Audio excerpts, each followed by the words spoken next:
the moon as a luminary doesn't necessarily generate its own light.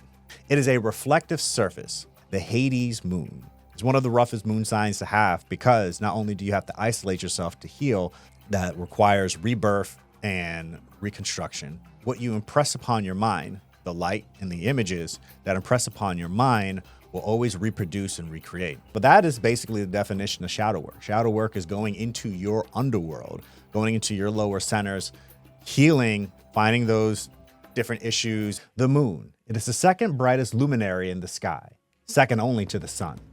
With its silvery and reflective surface, it shines at night, helping illuminate what cannot be seen in the darkness. This is a metaphor for how the moon sign illuminates how our emotions are, where we can't see them, but we can feel them. Today, let's investigate the moon, its significance in your chart, and some history about this energy. I'm Karabo Fisummu. Let's ascend together.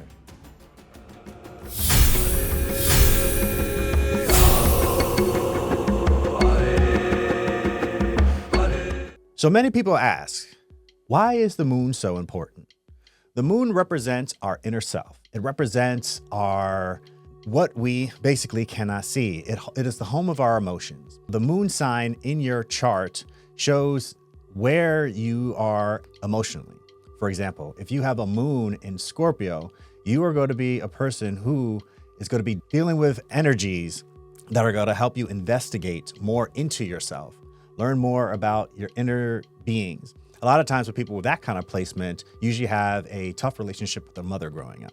The moon being placed in different houses can also illustrate different messages too. A moon in the 4th house can show that you find comfort at home. A moon in the 10th house could show that you find more comfort being a public figure, or your home life is a part of your public image.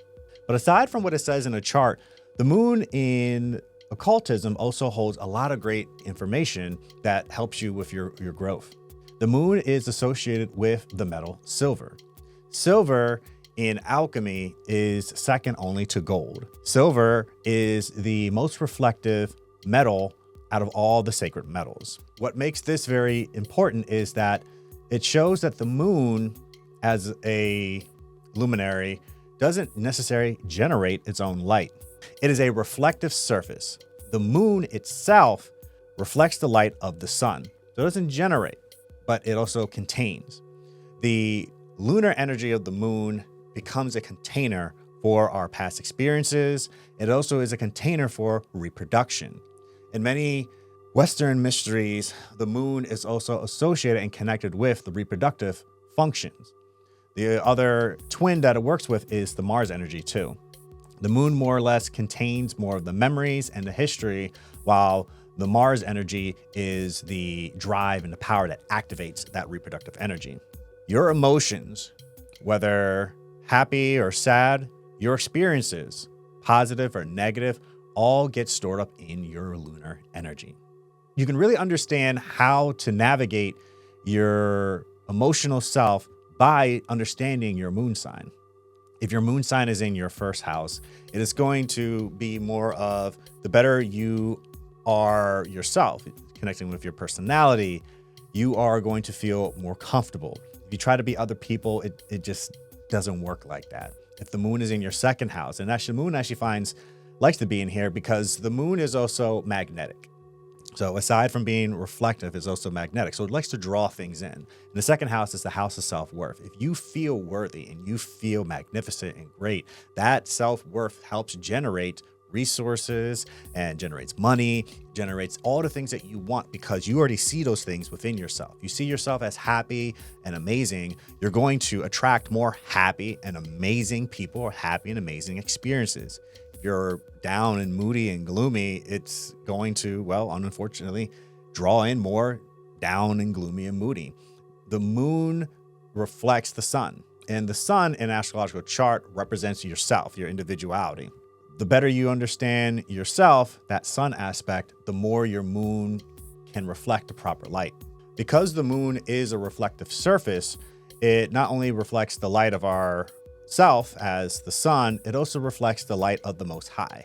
When you are exploring and getting into magic, alchemy, or any of the occult arts, what you learn from a competent teacher is that your lunar energy is the way that you are able to functionally connect with higher energies. The lunar energy is connected with our subconscious, and our subconscious is also connected to our senses, whether it's our regular senses that we use, our sight, smell, or our higher senses, clairvoyance, clairaudience.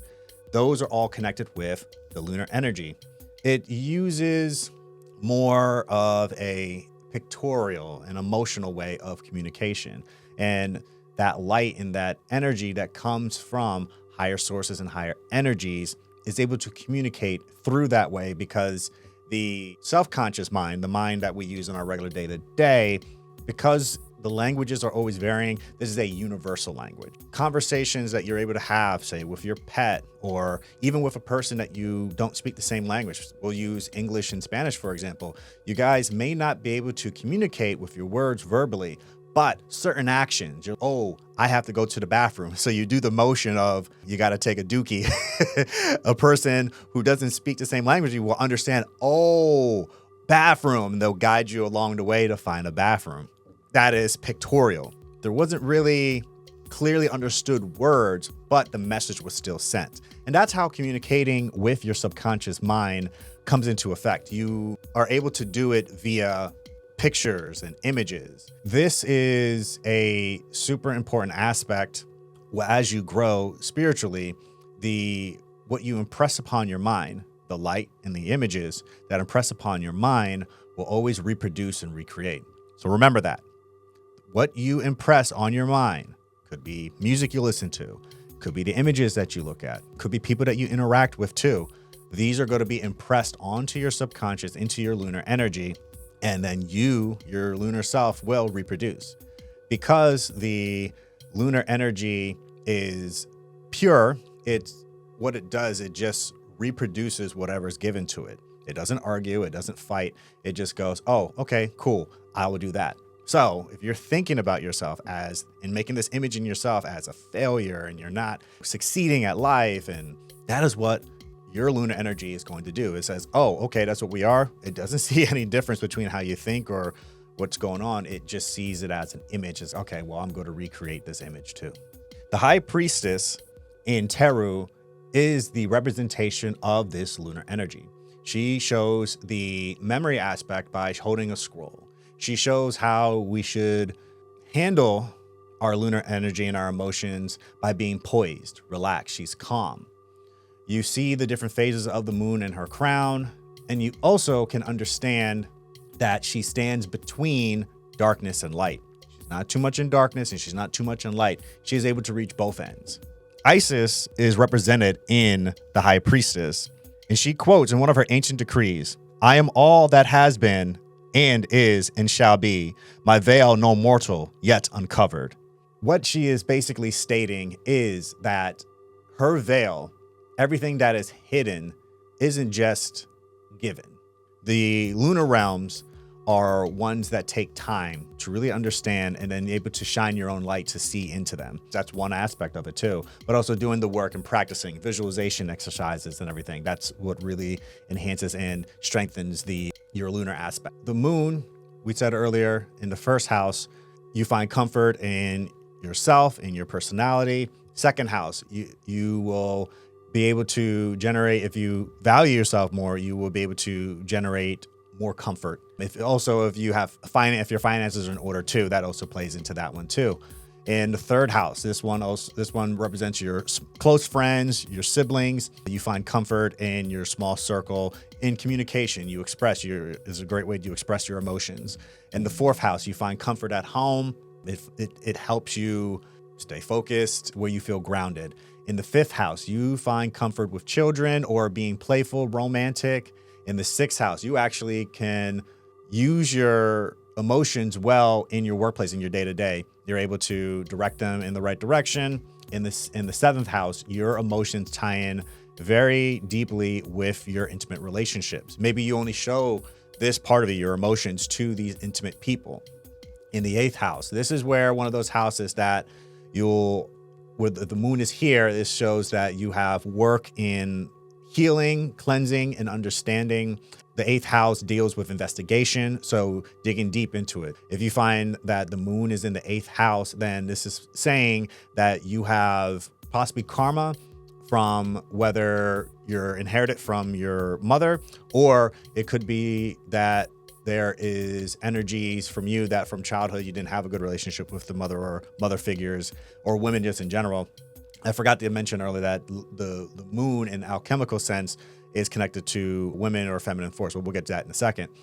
The 9th house, you show comfort and you feel good learning, traveling, experiencing, exploring. In the 10th house, we said before, it is a house where you feel that maybe your home life can be used in your public presence. You feel okay, and you feel comfortable with that. And your 11th house, that's like networks and large community. You feel that your large community is your home. So not so much in the small, but more in that global network. You like to be connected with a large people. Maybe that could be a good placement for an entertainer, someone who likes to be in the public speaker, pro wrestler, people who like to be on stages, theater actors, those kind of people. And then moon in the 12th house. Now this is where you have past life karma that you're working with in the 12th house, or things that are unseen. In the 12th house, it also shows that this is an area where to really heal any emotional pains, you'll have to be isolated. You need to focus in within yourself and just find time to heal this area of you that is, whether with pain, whether it's inherited or it was something that you developed when you were younger. You can really learn a lot about the moon when you look at different stories in mythology. The goddess in the Orishas, the Yoruba, Yemaya, she represents a divine mother. She fled chaos and madness, and then she fell to earth. And then into fallen to earth, her divine womb opened and gave water to the world. She represents the fully matured woman in divine nurturing energy of the life-bearing energy, while the crescent moon represents a growing feminine force.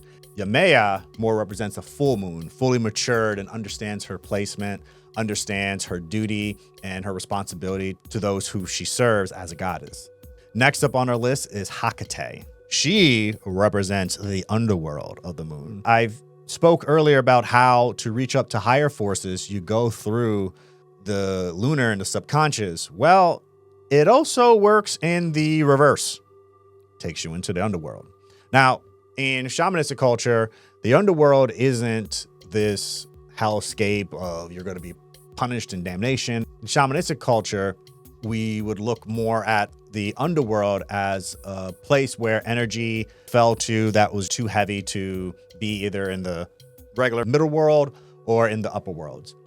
And going into the underworld, you have Hecate. So Hecate represents being a guide in the darkness. She guided Parasone's mother through the underworld to find her because she knew how to navigate. So navigating the underworld is very important in cleansing and purifying your lunar energy. Most people will deter and walk away from that, but that is basically the definition of shadow work. Shadow work is going into your underworld, going into your lower centers, healing, finding those different issues, healing those energies and helping them release and grow and live healthily.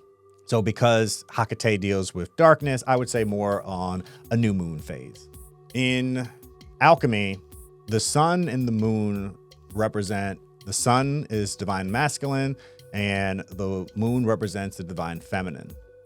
And the masculine is projective and the feminine is receptive. Inside of you, you have the masculine energy of the sun and the feminine energy of the moon. Obviously, if you're born into a female body, you're going to have more lunar energy, and vice versa. If you're born in a male body, you're going to have more solar energy and sun energy. Bringing them into balance is one of the important lessons of alchemy, where it is called the coming together of the sun and moon by the aid of Mercury. Bringing these two energies together by the aid of the higher self, bringing them into the perfect balance and in harmony. Divine feminine does not restrict to women. It's a force. Feminine force is receptive, it receives, and it reflects. It reproduces and it creates. Also, it can destroy. So the same force that we can use to create can destroy too. Look at where the moon is positioned in your chart. Is it in one of the many houses? Is it one of the houses that I mentioned? What sign is your moon in? That also plays into it too. For instance, 12th house, but also in Scorpio. A lot of people call that the Hades moon.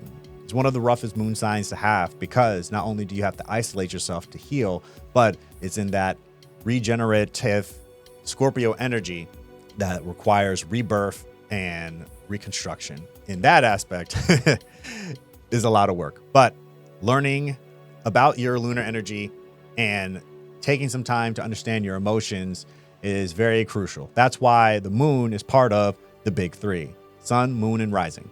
Anyway, I hope you guys had a great time chatting with me today. And this has been great talking about the moon, the divine goddesses, and the metal silver. Well, I look forward to catching you all next time. Till then, let's ascend together.